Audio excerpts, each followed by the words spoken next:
and welcome to Numbers Are Your Friends. I am Mitchell Walker and I am your host today for our show, our little vlog that's going on. And today we got 4 exciting new numbers to talk about. They are going to, I hope, illuminate and entertain and also help you to learn a little something today. So we're going to just jump right into them. Our first number is going to be one that you know very well, and it's number 1. What is the number 1 going to do for us today? It's going to teach us something about our brains. You have heard that multitasking has been the rage going on through everyone from housewives to CEOs since the new millennium took place, okay? So what exactly is multitasking, and is it true? Well, that's a little exercise we're fixing to do that I'm going to show you that this number 1 will convince you that the truth is, in your brain, you can't have but one thing going on at one time. That is true. So here we go. I'm fixing to disprove multitasking as a reality. Here's what I want you to do.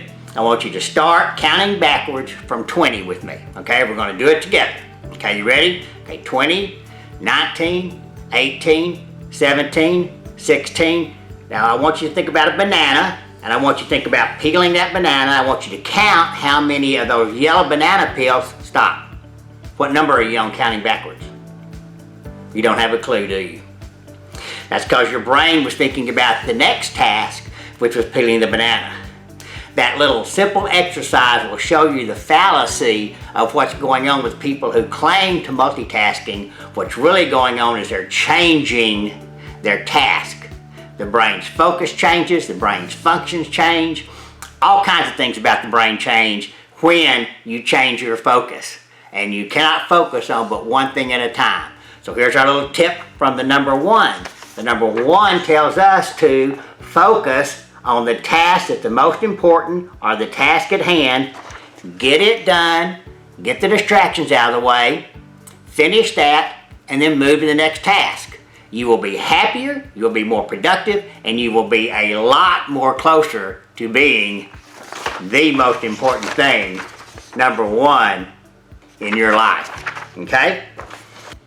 Okay, our next word number exercise that we're going to look at is 2 words that are often interchanged that describe number relationships, but they're not interchangeable. There can be a world of difference in these 2 things. And these 2 things are the median versus the average. Okay, here are your numbers that we're going to deal with in this example. The median has 75,000 listed under it. The average has 71,510,000 under it. So, which is the true number? Which is the right number? Which is the number that represents what it is you're trying to communicate? A world of difference. So let me explain the difference between the 2. Let's just say, let me get my glasses on so I read this correctly. Let's say that 4 of my friends and I joined together for an adult beverage and fantastic conversation as we discussed the Cuban Missile Crisis of 1962 and how it applies to the coronavirus in Italy as of today. Probably not a conversation everybody's going to have, but could happen. It could happen. Let's say that one of my friends makes $50,000. The next 2 make $75,000. One of us makes $100,000, and one of us makes $200,000. Okay. So the median is going to be the person who's in the middle of that group. Okay, so we've got a 50, we've got a 75, we've got another 75, then we've got a 100, and then we've got a 200. Well, I can't bend them all down because that would be kind of bad, but this guy's your median right here. He makes $75,000. That's the median for these 5 people is $75,000. What is the average? The average we take together and we add up the 50, the 75, the 75, the 100, the 200. That comes to an average, that's $500,000. That comes to an average of $100,000. So the average income for this group is $100,000, but the median, what's right in the middle by the number of people, is $75,000. Now, that doesn't sound like a whole lot of difference in this small of a group. But let's say you throw a couple of outliers in there that really throw it off. for example, let's say 2 more friends join our group. One of those 2 friends makes $75,000, so he's right there in the median with everybody else.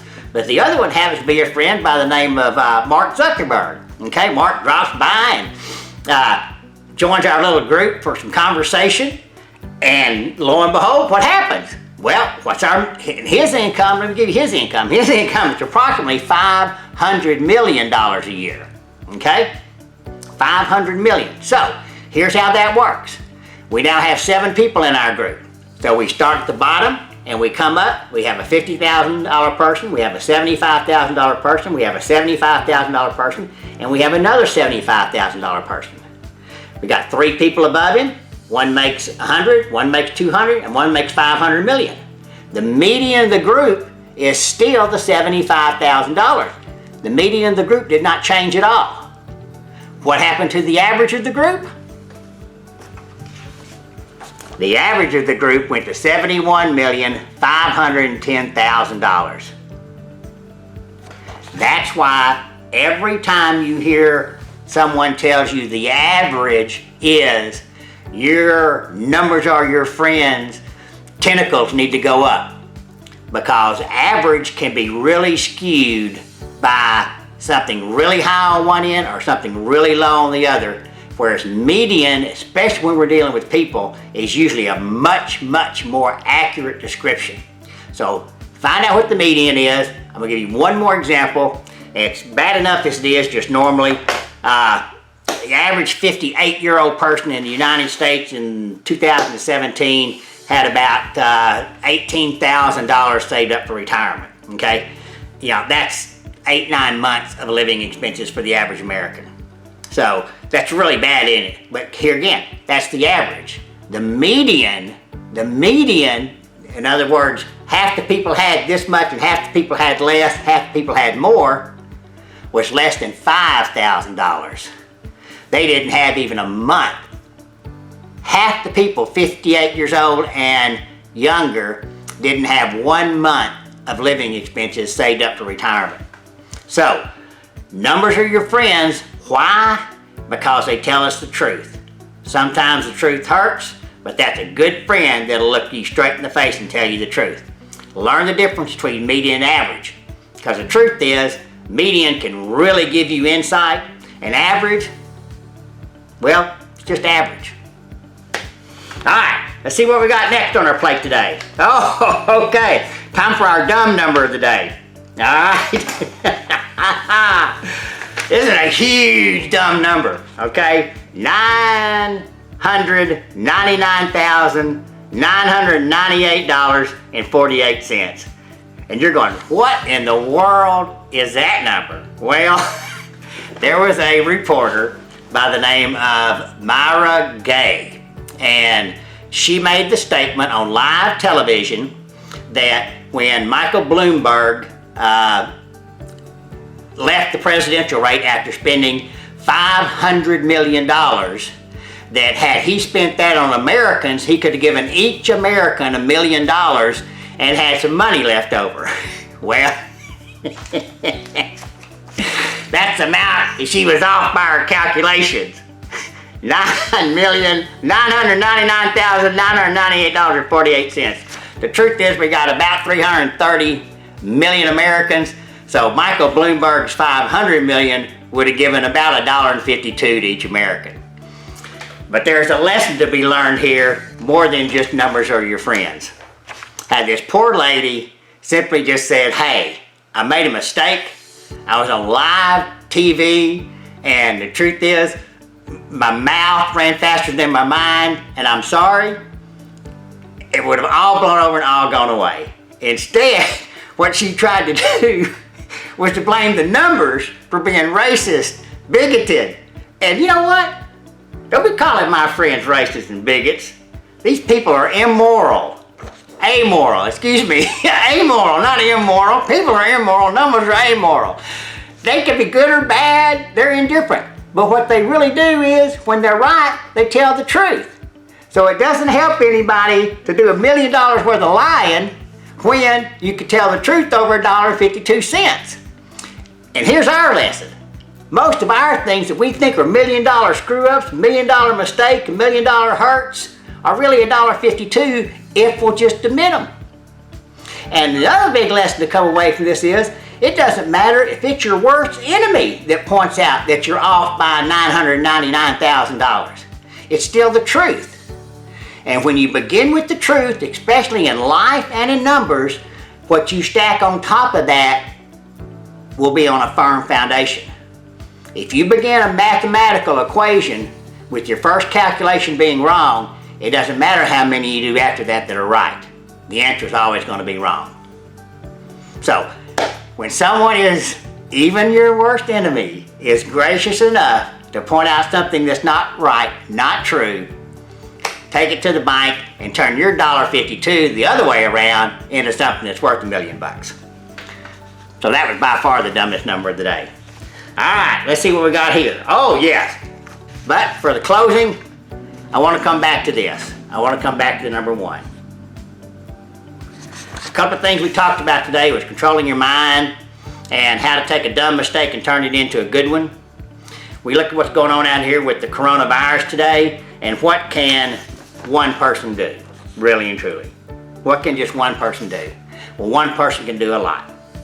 If you will simply follow the guidelines that our government has sent out for social distancing, washing your hands, self-quarantine if you're exposed, but there's other things you can do.